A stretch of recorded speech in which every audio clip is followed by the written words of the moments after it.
Hai guys, selamat datang di channel Story Kaori, channel kedua dari artikel YouTube. Jangan lupa subscribe, share, dan like video ini. Cara-cara kolom komentar di bawah ini.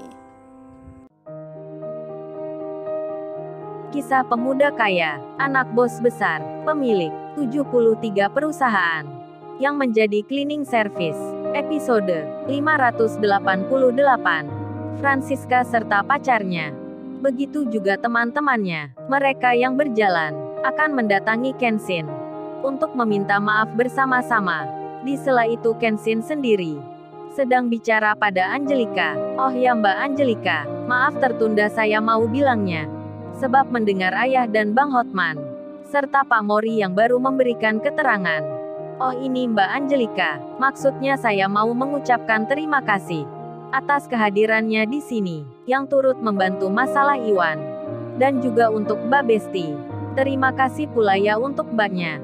Dan seperti yang dikatakan ayah saya barusan, kalau tempat kerjanya Mbak Besti ingin memperluas jaringan, atau ingin memperbesar perusahaannya, akan diberi jalan. Asal bukan meminjamkan uang seperti kemarin. Kalau di bidang usaha lain, kami siap memberikan bantuan." Besti pun menjawabnya. Tersenyum dirinya. "Iya mas, sama-sama. Saya pun berterima kasih pula."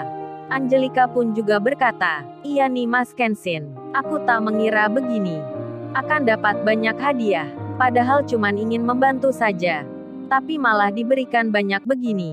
Kaori pun lalu tiba. Kemudian bicara, "Oh ya Angelika, kapan nih kamu menikahnya? Itu kan Pak Mori sudah menyinggungnya tadi. Tempat ini gratis kamu pakai nanti." Kaori tersenyum ke Angelika, mantan musuhnya di masa waktu kuliah dulu. Angelika menjawabnya, "Sebentar lagi Kaori, doakan saja ya, agar cepat terlaksana." Kaori pun mengaminkan. Besti pun juga ditanya Kaori, "Kalau mbaknya kapan juga ya?" Waduh, Besti kan malu jadinya. Sebab tadi ingin jadi pacarnya Kenshin, malah kini ditanya Kaori. Dan Besti berkata, "Oh ini mbak sama seperti Angelika. Masih menunggu waktu yang tepat." Kemudian Francisca dan teman-temannya datang, menghampiri Kenshin lalu bilang, "Oh ya Mas Kenshin, saya dan teman-teman di sini, termasuk juga Mas Anthony, mau minta maaf ya ke Mas Kenshin atas kejadian yang kemarin. Sewaktu mengantar undangan ke kita, yang telah meremehkan dan menghina Masnya. Saya tak tahu sebelumnya tentang Masnya ini siapa, jadi bersikap begitu." Teman-temannya Francisca pun sama, berkata minta maaf pula ke Kenshin. Angelika, Besti dan Kaori melihatnya. Ada banyak orang yang kesini, yang meminta maaf ke Kenshin. Mereka pun langsung mengerti. Orang yang sebanyak ini, kemarin mungkin telah meremehkan Kenshin. Oleh karena hal itu, sekilas pun Angelika jadi teringat akan dirinya sendiri, yang dulu bersikap arogan ke Kenshin. Begitu pula dengan Besti, yang baru saja kemarin melakukan menghina-hina Kenshin. Dan Kaori pun sama, langsung bisa menerka kalau suaminya itu kemarin mendapat perlakuan tak menyenangkan sewaktu mengantarkan undangan. Namun Kaori tak marah, sebab teringat dulu dirinya juga begitu bersikap meremehkan Kenshin.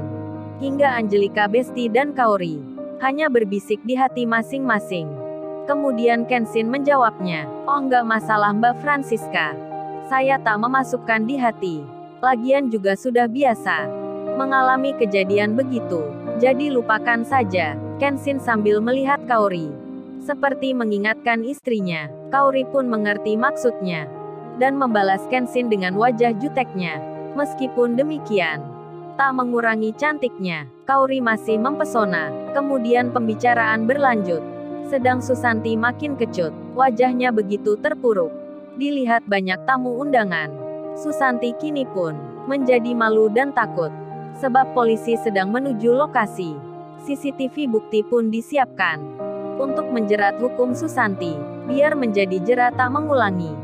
Di sela itu, saat Kenshin tadi berjalan, tak sengaja sebuah kotak kecil jatuh dari sakunya. Kebetulan si Rena melihatnya, dan Rena mengambilnya, hendak mengembalikan ke Kenshin. Namun Kenshin terlihat masih bicara dengan banyak orang, hingga si Rena menundanya, dan waktu pun berjalan. Pernikahan Iwan telah selesai.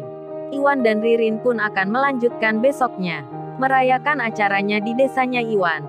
Dan oleh Bang Hotman, Iwan pun diminta agar mengendarai mobil barunya bersama istrinya ke desa. Sontak saja ide Bang Hotman langsung mendapatkan sambutan dari banyak orang di situ, termasuk Kenshin dan Kaori.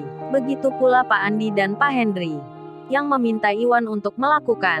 Bang Hotman pun bicara, "Ayo Wan, naiki saja, apa nggak sayang dengan hadiahnya? Hadiah mewah dari tuan muda. Sekali-kali orang desa pun juga bisa naik mobil Lamborghini." Bang Hotman tertawa. Waduh, Susanti makin sakit mendengarnya. Dan Iwan pun mengiyakan. Besok akan ke desa bersama Ririn, melakukan pesta sederhana yang kedua. Seperti orang Jawa yang bilang, emaknya Iwan ngunduh mantu, memperkenalkan menantunya, mengenalkan Ririn pada orang desa. Paijo pun berkata, "Wah heboh Wan, nanti orang-orang Wan saat melihat lu yang naik mobil itu, pasti jadi omongan kemana-mana. Iwan sukses merantau di kota." Paijo tertawa. Iwan menjawabnya, "Walah Jo, bisa aja Jo bicaramu. Aku ya gak enak Jo. Masa aku kerja cleaning service, punya mobil begini?" Paijo menjawabnya, "Ya nggak apa Wan. Biar cleaning service, yang penting lu bisa nyetir mobil. Bersyukur saja Wan, jangan malu-malu. Malu-malu mau lu Wan." Paijo menjawab sambil tertawa-tawa. Dan acara pun sudah selesai. Tamu-tamu mulai pulang satu persatu. Begitu pula Francisca, Angelika dan Besti, yang sudah meninggalkan gedung acara. Kaori pun nampak sibuk bicara dengan teman kerjanya. Mereka berpamitan pada Kaori, sedang Kenshin yang sendiri.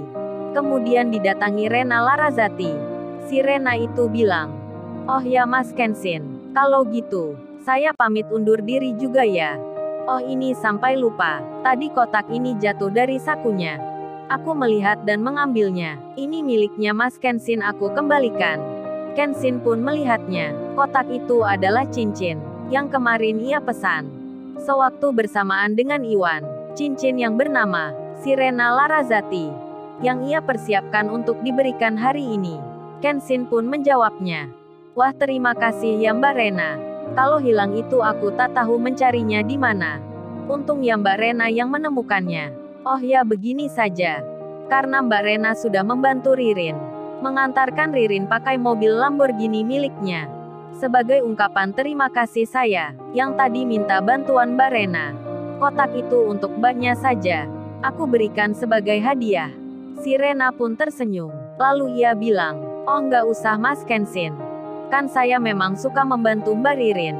Jadi ini saya kembalikan saja." Kenshin membalasnya, "Oh itu nggak usah dikembalikan Mbak Rena. Kan Mbak Rena tahu sendiri. Banyak orang di sini tadi yang mendapat hadiah dari ayah dan Pak Mori. Jadi itu anggap saja hadiah untuk Mbak Rena." Kenshin tersenyum. Dan Rena pun bicara, "Oh begitu ya Mas Kenshin. Baiklah saya terima ya hadiahnya ini." Si Rena pun memasukkan dalam tasnya, tanpa tahu isinya. Nanti dibuka di rumahnya. Lalu, bagaimana kisah selanjutnya?